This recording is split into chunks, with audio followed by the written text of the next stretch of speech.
तो दोस्तों, उड़ने की आशा के आज के एपिसोड की शुरुआत होती है एक नए प्लान से, जहां साइली फ़ोन पर एक कस्टमर को बताती है कि वो उनका ऑर्डर शाम तक डिलीवर कर देगी। तभी सचिन, जो काम पर जाने के लिए तैयार हो रहा होता है, वहां आकर पूछता है, "तू अभी क्यों नहीं दे पाएगी?" तो साइली उसको याद दिलाती है, "तुम्हें पता है ना कि सुबह से कितना काम करना है हमें, और एक ज़रूरी काम भी तो है जो हमको पूरा करना है, भूल गए क्या?" तो सचिन कहता है कि उसके लिए ये सब करने की क्या ज़रूरत है? तो सायली कहती है, "तुम हर रोज़ मेरे लिए कितना कुछ करते हो, तो मैं तुम्हारे लिए एक ऑर्डर शाम तक नहीं डिलीवर कर सकती क्या?" फिर वो सचिन को एक पर्ची देती है, जिसमें उनके प्लान के बारे में लिखा होता है। सचिन उसे देखकर कहता है, "ये तो एक नंबर है।" सायली कहती है कि जब ये पूरा हो जाएगा ना, तो ये और भी अच्छा लगेगा। उसके बाद सचिन काम पर जाने के लिए निकलता है, लेकिन तभी सायली उसे टोकते हुए पूछती है, "वैसे तुम कहाँ जाने वाले थे सचिन?" तो सचिन कहता है, "मैं तो काम पर जा रहा था ना सायली। वैसे तू कैसी है? दुनिया के बाकी बाइको लोग ना अपने पति लोग को जाने नहीं देती हैं, पर तू मेरे को यहाँ से भगाना चाहती है?" तो ये सुनकर सायली शरारत वाले मूड में आ जाती है। वो सचिन को अपने करीब खींच लेती है और पूछती है, "कितना पास रखती है बाइको लोग?" तो सचिन घबराकर कहता है कि वो तो सिर्फ मजाक कर रहा था और कोई देख लेगा। लेकिन सायली कहती है, "ये तो चांस पर डांस करने से पहले सोचना चाहिए था ना।" इतना कहकर वो उसे किस करने ही वाली होती है कि तभी इधर परेश आ जाता है। तो दोनों हड़बड़ाहट में अलग हो जाते हैं। तो परेश इधर कहता है कि वो स्कूल जाने वाला है, इसलिए वो अपना बैग लेने आया था।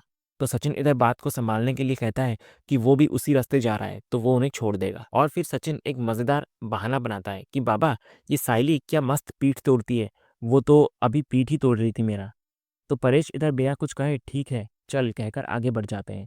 फिर परेश के जाने के बाद सचिन सायली से कहता है, "तेरे को बचाया मैं, समझी?" और फिर इतना कहकर वो उसे एक किस देकर वहां से भाग जाता है। और इधर सायली मुस्कुराकर शर्मा जाती है। दूसरी तरफ तेजस और रोशनी गाड़ी में होते हैं। इधर रोशनी मनी मन सोच रही होती है कि उसके दुबई वाले पापा की मौत का बहाना उसकी दिक्कतें कम करने की बजाय और बढ़ा रहा है। उसे डर होता है कि सचिन और सायली जिस तरह सातिर होते जा रहे हैं, वो उसे भी एक्सपोज न कर दे। तभी तेजस इधर कहता है कि एक्सपोज तो मैं करूंगा उन्हें। इतना कहकर वो गाड़ी से उतर जाता है और बाहर आकर खड़ा हो जाता है। रोशनी भी इधर गाड़ी से उतर कर आकर पूछती है, "क्या हुआ तेजस?" तो तेजस कहता है कि वो सचिन और सायली को सोशल मीडिया पर ट्रोल करेगा, क्योंकि वो लोग झूठे हैं और जासूसी का नाटक करके वाहवाही लूट रहे हैं। वो कहता है, "मैं बता रहा हूँ बाबू कि ये दोनों ना हमसे जलते हैं।" तभी रोशनी को एक अनजान नंबर से मैसेज आता है कि मैडम, तुम्हें पैसे आज देने हैं, याद तो है ना? ये देखकर रोशनी घबरा जाती है। उसके बाद तेजस रोशनी से भी एक फेक अकाउंट बनाकर उन्हें ट्रोल करने को कहता है। इतना कहकर वो उसका फ़ोन छीन लेता है, तो रोशनी का गुस्सा फूट पड़ता है। वो कहती है, "क्यों अपने दिमाग में फालतू खिचड़ी पकाते रहते हो तुम? लाइफ में थोड़ा तो सीरियस हो जाओ।" वो कहती है, उसे लगता है कि लूज़र्स सचिन और सायली नहीं, बल्कि वो खुद है। फिर रोशनी गाड़ी से अपना बैग उठाकर जाने लगती है, तो तेजस उसे पूछता है वो कहाँ जा रही है?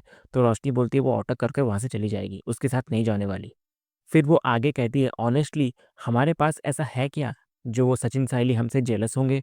वो उसको याद दिलाती है कि उनके पास सिर्फ एक शोरूम ही है ले देकर, जो अब उनके नाम पर भी नहीं है, और उनके जो सारे पैसे थे वो तो स्कैम में चले गए। वो कहती है, "कल मैंने तुमको 3 लाख रुपए लाकर दिए, तो तुमने जानने की कोशिश भी नहीं की कि मैं पैसे कहाँ से लेकर आई।" वो कहती है कि सचिन और सायली के पास कम से कम अपने खुद के सपने तो हैं, लेकिन उसके पास तो कुछ भी नहीं है। फिर रोशनी कहती है कि वो रोज़ कितनी प्रॉब्लम से डील करती है, और अगर ऐसा ही चलता रहा ना, तो एक दिन वो सब कुछ खो बैठेंगे। इतना कहकर रोशनी ऑटो पकड़कर वहाँ से चली जाती है। लेकिन तेजस पर उसकी बातों का कोई असर नहीं होता। वो कहता है, कुछ भी हो जाए, वो ड्राइवर को और उसकी फूल वाली को मैं अपने से आगे तो बढ़ने नहीं दूंगा। दूसरी तरफ सचिन परेश को उसके स्कूल तक छोड़ देता है। इधर परेश गाड़ी से उतरकर सचिन को धन्यवाद कहता है। तो सचिन इस पर कहता है, "बाबा, धन्यवाद की क्या बात है? तूने पूरा जीवन मेरे लिए इतना सब कुछ किया है, और मैं तेरे लिए इतना भी नहीं कर सकता है क्या?" परेश कहता है कि जब बच्चे बिना बोले कुछ करते हैं, तो माँ बाप का फर्ज होता है धन्यवाद करना। फिर सचिन कहता है, "अगर ऐसा है तो तेरा भी धन्यवाद है।" वो कहता है, "आज भी और कल भी जो भी तेरा सचिन करेगा ना, वो सब तेरे ही बदौलत है, इसलिए तेरा धन्यवाद।" फिर परेश पूछता है उसके दिमाग में चल क्या रहा है, तो सचिन कहता है कि वो तो सीक्रेट है, और वो बस उनसे आशीर्वाद मांगता है। तो परेश आशीर्वाद के रूप में कहता है कि तेरी हर इच्छा पूरी हो। लेकिन सचिन कहता है, "कुछ तो हट के आशीर्वाद दे कि मैं जो भी ज़िंदगी में करेगा, तेरे को हमेशा मेरे ऊपर नाज़ होगा।" तो परेश कहता है, "तू भी वही माँग रहा है जो तेरे पास पहले से ही है। मेरा सचिन मेरी छाती चौड़ी है, और मेरा सर हमेशा ऊँचा ही रखेगा, ये मुझे पता है।" इतना कहकर परेश वहाँ से चला जाता है।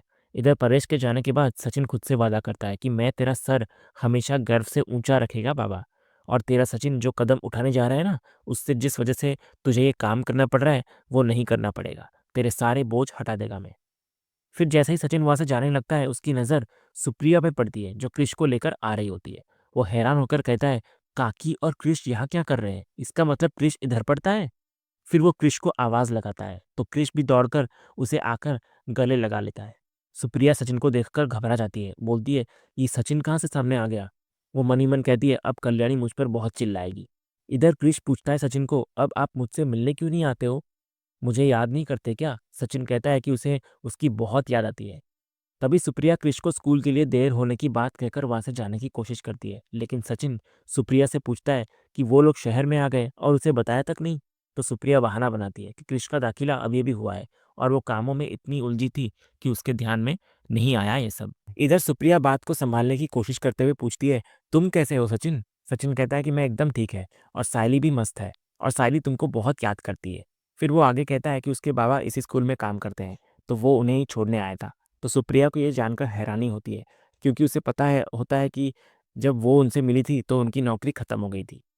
फिर सचिन कहता है, वैसे काकी हम लोगों को मिले हुए कितने वक्त हो गए ना, क्योंकि रिश्ता जब गहरा होता है और फिर ऐसे फासले आ जाते हैं तो बहुत अजीब लगता है।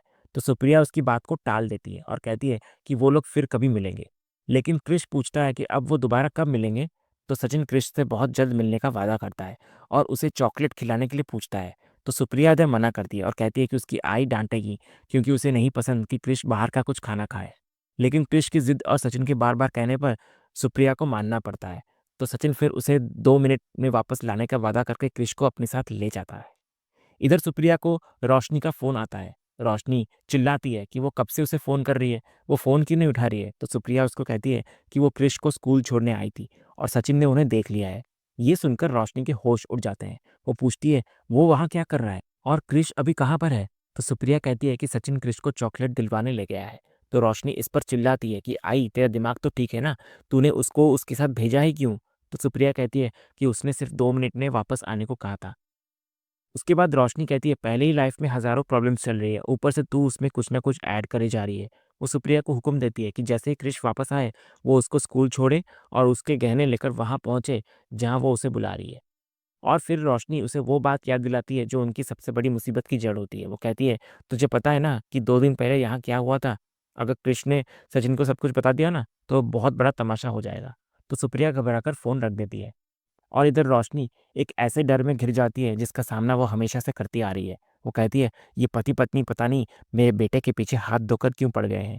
अगर कृष्ण ने सचिन को सब कुछ बता दिया ना, तो मेरी तो लंका ही लग जाएगी। दूसरी तरफ सचिन क्रिश को चॉकलेट दिलवाकर वापस ले आता है। तभी क्रिश एक ऐसा सवाल पूछता है जो सचिन को सोचने पर मजबूर कर देता है कि उस दिन मैं आपके घर आया था, पर आप तो वहाँ थे ही नहीं। अब आप वहाँ नहीं रहते हो क्या? तो सचिन हैरान होकर पूछता है कि वो उसके घर कब आया था। लेकिन तभी सुप्रिया बीच में आती है और बात को घुमा देती है। वो क्रिश को डांटती है कि वो झूठ बोल रहा है और कहती है कि वो अपने दोस्त के घर गया था और वहां से लौटते वक्त सचिन के घर के सामने से निकला था। तभी सचिन फिर सुप्रिया की तरफ मुड़कर बड़ी ही नरमी से कहता है कि काकी, सायली और मैं क्रिश से बहुत प्यार करते हैं। हम लोग बस उसका भला ही चाहते हैं। वो कहता है कि पिछली बार उनका इरादा उसे तकलीफ देने का नहीं था और अगर उसे बुरा लगा हो तो वो माफ़ी मांगता है। सुप्रिया कहती है कि वो नाराज़ नहीं है उनसे। तभी सचिन पूछता है, वैसे काकी तुम लोग किधर रुके हो? ये तो बता। तो सुप्रिया बात को टालते हुए कहती है कि वो अभी अपने दूर के रिश्तेदारों के यहाँ रह रहे हैं और जब वो अपना घर ले लेंगे तब वो उसका पता उसको दे देगी। तो सचिन कहता है, जैसा तेरे को सही लगे वैसा करना और कुछ भी रहेगा तो मेरे को बताना। फिर सुप्रिया क्रिश को लेकर वहां से चली जाती है। लेकिन सचिन को उसका ये बर्ताव बहुत अजीब लगता है। वो कहता है, ये काकी का बर्ताव कुछ ज्यादा ही अजीब था। ऐसा लगा जैसे नजरें चुरा चुरा कर बात कर रही है या बात ही नहीं करना चाहती है। कुछ तो बात है। उधर दूसरी तरफ घर पर रोशनी परेशान होती है। वो कह रही होती है कि एक परेशानी खत्म होती है तो दूसरी आ जाती है और इस सचिन को आज ही मेरे आई से मिलना था। तभी इतने में सचिन घर आता है और सायली को पुकारता है। रोशनी छिपकर उनकी बातें सुनने लगती है। तभी सचिन सायली को बुलाकर बोलता है कि आज वो स्कूल में क्रिस से मिला।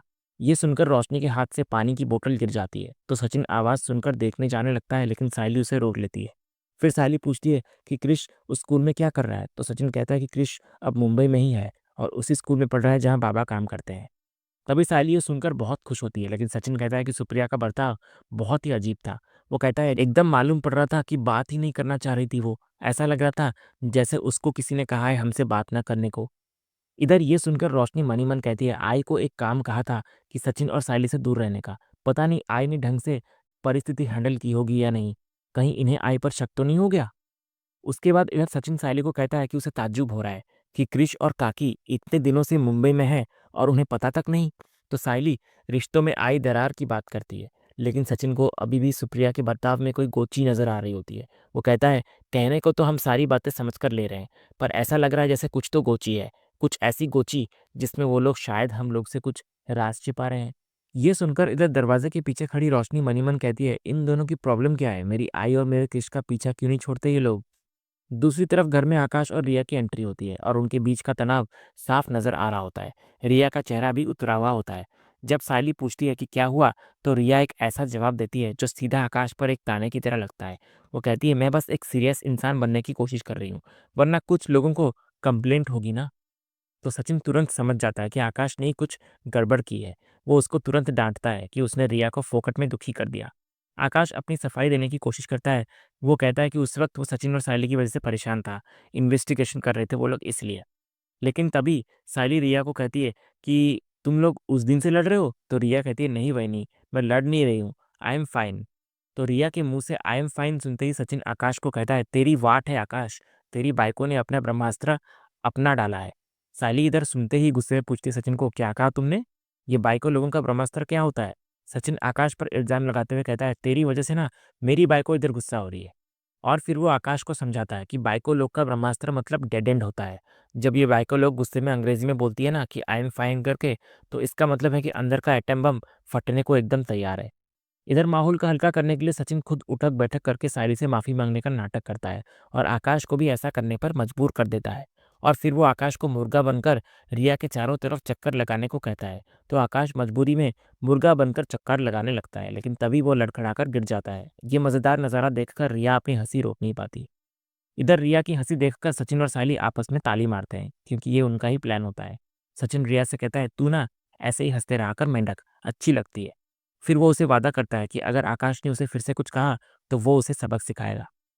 उसके बाद आकाश रिया का हाथ पकड़कर उससे दिल से माफी मांगता है। वो कहता है, I am really sorry baby, मेरा कोई इरादा नहीं था तुमको हर्ट करने का। वो कहता है कि वो जैसी है वैसी ही उसे पसंद है। सायली भी इधर आकाश की बात का समर्थन करती है और कहती है कि हमारी रिया जैसी है वैसी ही बेस्ट है। तभी सचिन मजाक में कहता है, अभी सॉरी के साथ साथ तेरी बाइको को एक मस्त झप्पी दे डाल। तो आकाश रिया को गले लगा लेता है। इधर दरवाजे के पीछे खड़ी रोशनी ये सब देखकर राहत की सांस लेती है और कहती है, थैंक गॉड, एटलीस्ट मेरे लिए तो बला टली।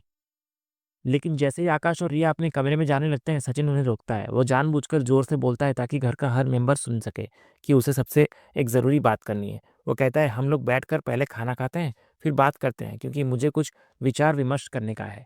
इधर रिया कहती है कि उनकी शिफ्ट एक्सटेंड हो गई थी, इसलिए उन्होंने रेस्टोरेंट में ही खाना खा लिया है। उसके बाद रिया सचिन से पूछती है कि वो क्या बात करना चाहता है। तो सचिन कहता है कि बात यह है कि कल सुबह सब लोग तैयार रहें, क्योंकि वो किसी बात का खुलासा करने वाला है।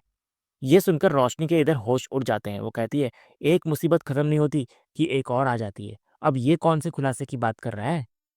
इधर दूसरी तरफ रिया भी पूछती है सचिन से कि ऐसा कौन सा बड़ा खुलासा होने वाला है। सायली कहती है कि ये तो उन्हें कल सुबह 9 बजे ही पता चलेगा। और रोशनी, जो अब तक अपने राज छिपा रही होती है, एक नए और बड़े डर में घिर जाती है। वो कहती है, पता नहीं ये दोनों सुबह 9 बजे क्या करने वाले हैं, कहीं मेरी जिंदगी की 12 ना बज जाए।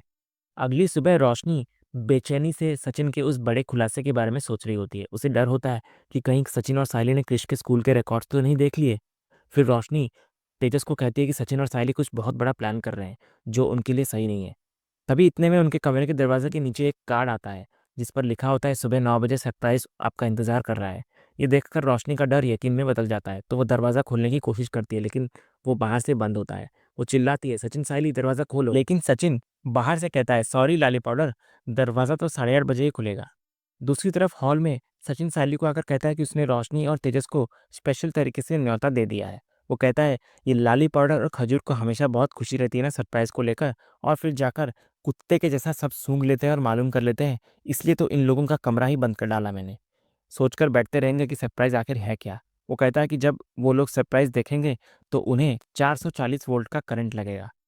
सायली, जो अब तक सारी तैयारियां देख रही होती है, सचिन से कहती है, सचिन जब तक मैं सारी तैयारी कर देती हूँ तब तक तुम काका और काकू को भी बता दो। सचिन भी ठीक है कहता है और परेश और रेणुका को इस बड़े दिन का हिस्सा बनाने के लिए उनके कमरे की ओर चला जाता है। दूसरी तरफ हम परेश को देखते हैं जो कि कमरे में अकेला बैठा हुआ होता है और रेडियो पर अभिनेता धर्मेंद्र जी का एक गाना सुन रहा होता है। लेकिन आज उस गाने में वो पुरानी खुशी नहीं बल्कि एक गहरी उदासी होती है जो परेश के चेहरे पर साफ झलक रही होती है। तभी सचिन दरवाज़ा खोलता है और अपने बाबा को उस हाल में देखता है। सायली भी उसके पीछे खड़ी होती है। वो सचिन को धीरे से कहती है, काका अभी भी उदास लग रहे हैं। तो सचिन बिना कोई शोर किए सायली को बाहर ले आता है। वो कहता है, तेरे को मालूम है, धर्मेंद्र जी ना बहुत बड़े हीरो हैं। उनको ना बॉलीवुड का ही-मैन कहते हैं, एकदम सुपर हीरो जैसा। लेकिन फिर उसकी आवाज़ में एक उदासी छा जाती है। वो कहता है, पर अभी सोचकर ही बुरा लग रहा है कि इतना कमाल का एक्टर आज हम लोगों के बीच में नहीं है। मतलब ऐसे थे बोलने पर भी कितना अजीब लग रहा है। भगवान उनकी आत्मा को शांति दे। तभी सायली भी कहती है कि वो बहुत अच्छे इंसान थे और काका को इस हालत में देखकर उसे भी अच्छा नहीं लग रहा है। तो सचिन फिर कहता है कि ये ताज़ा-ताज़ा खबर है, तो बाबा को थोड़ा वक़्त लगेगा इससे उभरने में। और फिर सचिन इधर मन ही मन कहता है, मेरे को यकीन है जब बाबा मेरा सरप्राइज़ देखेगा तब बहुत खुश हो जाएगा। और इसी एक बेटे की उम्मीद वाले सीन के साथ आज का ये एपिसोड यहीं खत्म होता है। तो दोस्तों, आज का ये वीडियो आपको कैसा लगा? कमेंट के माध्यम से हमें ज़रूर कहिएगा और कमेंट में हाइप करना भी मत भूलिएगा। और वीडियो को लाइक भी कीजिएगा, शेयर भी कीजिएगा, सब्सक्राइब करना तो बिल्कुल भी मत भूलिएगा ताकि ऐसे ही रोज़ लेटेस्ट एपिसोड के अपडेट्स आप टेलीविज़न से पहले पा सकें। तो मिलते हैं हम एक नए एपिसोड के रिव्यू में, तब तक के लिए गुड बाय।